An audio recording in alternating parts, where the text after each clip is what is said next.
Assalamualaikum warahmatullahi wabarakatuh. Saya Ilham Zakar Wijaya dari kelas 12/4. Di sini saya akan mempresentasikan materi PKN tentang konsep negara. Konsep negara pengertiannya adalah suatu organisasi dalam suatu wilayah yang memiliki kekuasaan tertinggi yang sah dan ditaati oleh rakyatnya. Ini adalah sebuah konsep dasar tentang sebuah negara. Untuk mendalami lebih lanjut, di sini saya akan menjelaskan lagi makna lainnya. Apa itu? Merupakan integrasi dari kekuasaan politik. Negara adalah alat atau agensi dari masyarakat yang mempunyai kekuasaan untuk mengatur hubungan-hubungan manusia dalam masyarakat dan menertibkan gejala-gejala kekuasaan dalam masyarakat.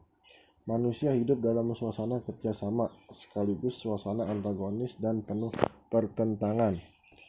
Negara adalah organisasi yang dalam suatu wilayah dapat memaksakan kekuasaannya secara sah terhadap semua golongan kekuasaan lainnya dan yang dapat menetapkan tujuan-tujuan dari kehidupan bersama itu. Nah, ini ialah makna lebih lanjut lagi dari sebuah konsep negara. Selanjutnya ialah sifat negara. Apa itu sifat negara? Yang pertama adalah sifat memaksa agar peraturan perundang-undangan ditaati dan dengan demikian terjadilah sebuah penertiban. Kita sebagai rakyat mau gak mau harus ikut dengan aturan penertiban karena sifatnya ialah memaksa. Dan yang kedua, sifat monopoli. Sifat monopoli mempunyai tujuan dalam menetapkan tujuan bersama dari masyarakat.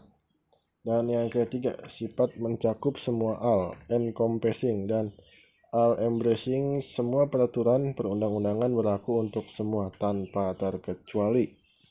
Oke, selanjutnya tujuan dan fungsi negara. Tujuannya ialah secara umum dapat dilihat pada perwujudan beberapa unsur seperti keadilan, kemakmuran, keamanan, dan kesejahteraan rakyat. Itulah sebuah tujuan dan tujuannya. Dan fungsinya. Fungsi negara secara umum ada 4, yakni untuk melaksanakan ketertiban, keamanan, fungsi kemakmuran, dan kesejahteraan. Selanjutnya,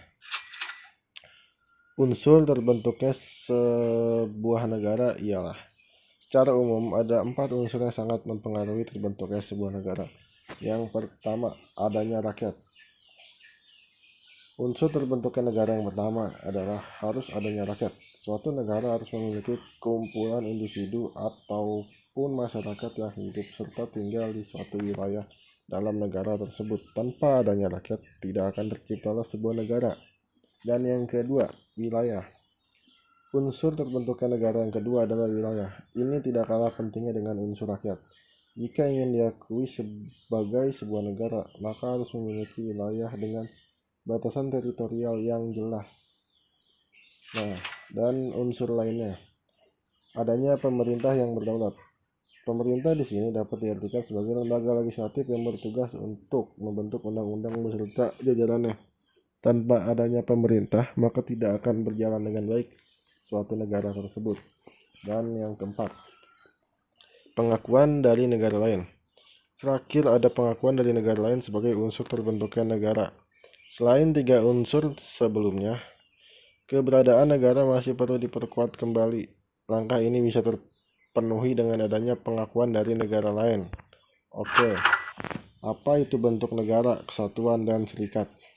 Negara kesatuan atau unitaris adalah negara bersusun tunggal, yakni kekuasaan untuk mengatur seluruh daerahnya ada di tangan pemerintah pusat.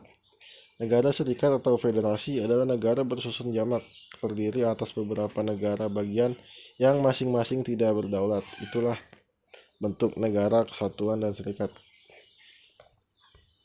Thank you so much. Wassalamualaikum warahmatullahi wabarakatuh.